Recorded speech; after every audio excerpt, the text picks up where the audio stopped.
How should Americans think about Iran in the wake of this agreement? Is Iran America's enemy?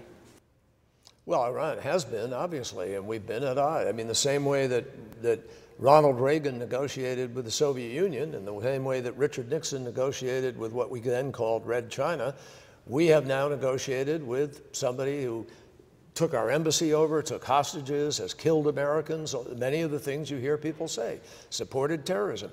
But what we need to recognize is that an Iran that we want to stop the behavior of with a nuclear weapon is a very different Iran than Iran without a nuclear weapon.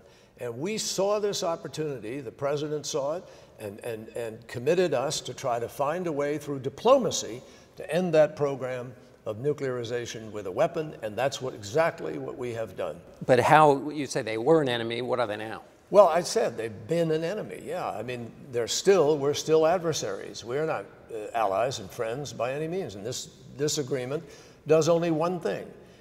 And you heard the Ayatollah just in the last days proclaiming the continued enmity with the United States. So there are no illusions about that.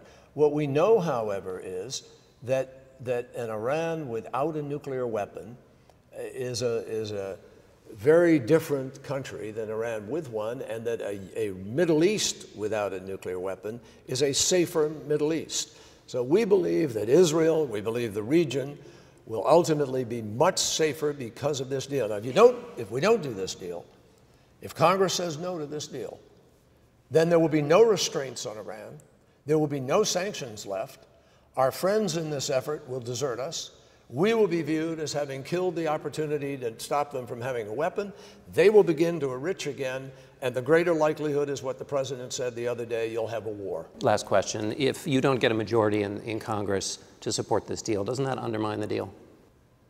No, not in the least. I mean, they don't care over there whether it's a majority or a minority or whatever it is, as long as the deal is implemented. And that's what we care about, that this deal be implemented. We'd love to see the Congress listen carefully, and we're going to go up there and we're going to meet with them. We're going to do our utmost to persuade people. But no, I don't think that undermines this deal. This deal will stand ultimately on the fact that there is unprecedented inspection, unprecedented access, unprecedented restraint in their program, which they've agreed to. There will be an increase in the breakout time for fissile material for one weapon from 2 months to 1 year for the next 10 years. There's a limit on their size of their stockpile for 15 years.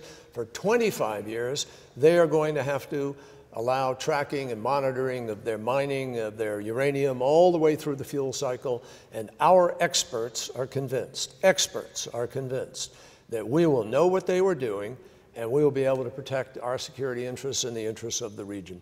I would just add that for the long term, we are certainly better off with regard to any weapon possibility with this deal than without it.